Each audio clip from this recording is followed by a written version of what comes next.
پہلا حکم رعایت حقوق والدین واجب ہے، اگرچہ انہوں نے اولاد کے حق میں کوتاہی کی ہو۔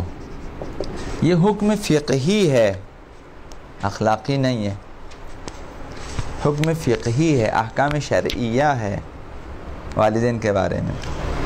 دوسرا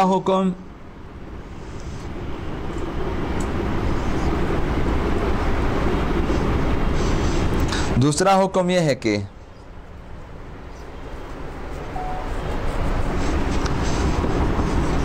احترام والدین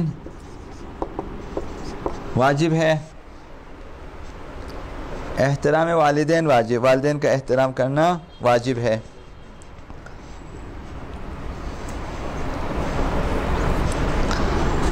اور گفتگو کرنے میں ادب کی رعایت واجب ہے۔ جب آپ والدین کے ساتھ گفتگو کرتے ہیں، مثلا ان کی آواز پہ اپنی آواز اونچی کرنا حرام ہے، غصے سے کٹ کٹ دیکھنا حرام ہے،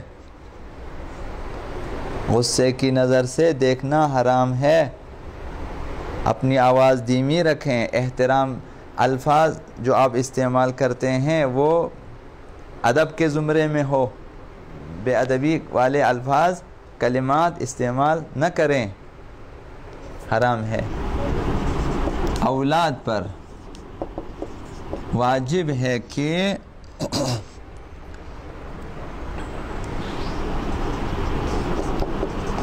ان کے ساتھ نیک سلوک رکھیں، جس کو آپ کہتے ہیں صلہ رحمی۔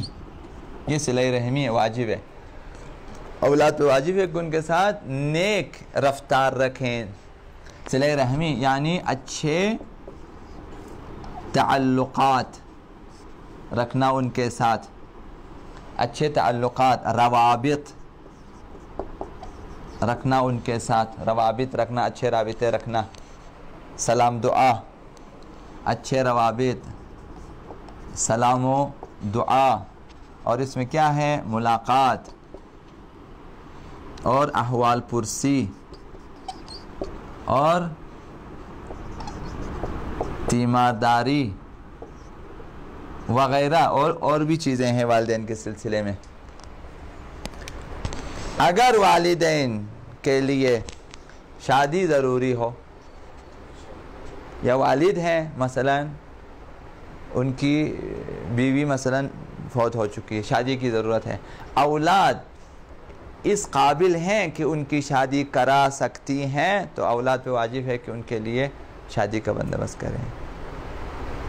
اسی طرح مثلا والدہ ہے کہ مثلا ان کا شوہر فوت ہو چکا ہے، اب اس والدہ کو مثلا شادی کی ضرورت ہے اور ان کی زندگی کے لیے اب اولاد اس قابل ہیں کہ جو ہیں والدہ کی شادی کا بندوبست کر سکیں، شادی ضروری ہو اور والد جو ہیں اولاد کر سکتی ہو، تو واجب ہے کہ ان کے لیے شادی کہتے ہیں، چونکہ والدین خود مثلا ماں یا باپ اپنی شادی خود نہیں کرا اور اولاد کرا سکتے، اولاد پہ واجب ہے۔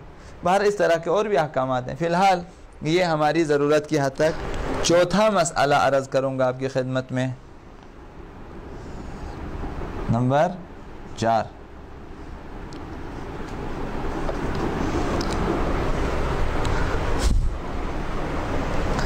اولاد کا غیر وجوبی سفر اگر والدین کی تکلیف و آزار کا باعث ہو تو حرام ہے۔ اب اس کو آپ سمجھیں تھوڑا سا، اولاد کا غیر وجوبی سفر وہ سفر جو اس کے لیے واجب نہ ہو. اگر یہ سفر والدین کی تکلیف کا باعث ہے، اذیت و آزار کا باعث ہے، تو اولاد کے لیے وہ سفر حرام ہے.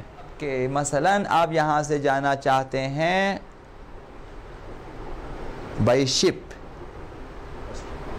اب والدین یہاں پہ بہت پریشان ہیں کہ نہ معلوم اب میرے فرزند کے بارے میں کون سی خبر ملتی ہے کہ مثلاً کشتی ڈوب گئی، مثلاً ایجنٹ نے انہیں دریا میں ایسے ہی چھوڑ دیا، مثلاً جزیرے تک گیا، پھر پولیس کے ہاتھ لگ گئے، ہتھے چڑھ گئے، اپنے معلوم جنگل میں کھو گئے، یا پھر مثلاً فوجگی کی خبر، بہت باہر ایسی خبریں آتی ہیں. تو یہ مثلاً اس سلسلے میں جو آپ کا جو کشتی کا سفر ہے والدین کے لیے تکلیف اذیت آزار کا باعث، والدین راضی نہیں ہے، تو آپ کے لیے جانا حرام ہے.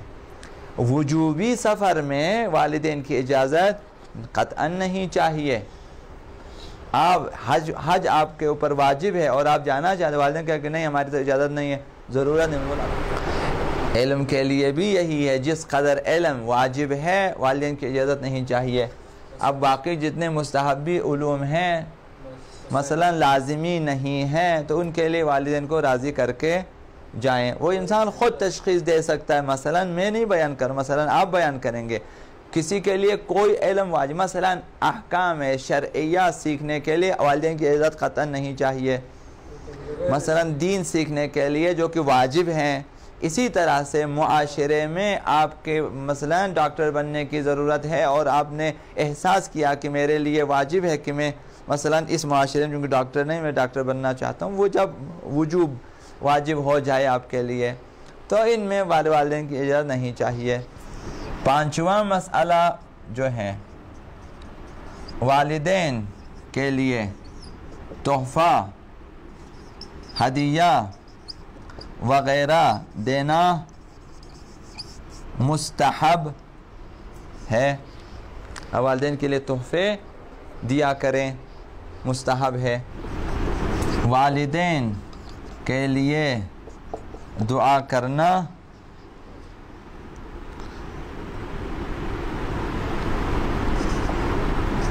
لازمی ہے، جی ضروری ہے. اور والدین کی قبر پہ جا کر التماس دعا کرنا، جی دعا کرنا اور ان کی قبر پہ جا کر اللہ سے اپنی حاجت کے لیے دعا کرنا مستحب ہے. جب آپ نے حاجت لینی ہے، ایک مقام جہاں آپ کی حاجت روائی ہو سکتی ہے برسر قبر والدین ہے کہ ماں باپ کے قبر پہ جائیں، ان سے بھی التماس دعا کریں، سلام کریں، سلام کرنے کے بعد جو ہے ان مثلا فاتحہ پڑھیں اور ان سے دعا کی گزارش کریں، وہیں پر خدا کی بارگاہ میں آپ دعا کریں. ان کے صدقے میں آپ کی حاجت روائی ہو سکتی ہے.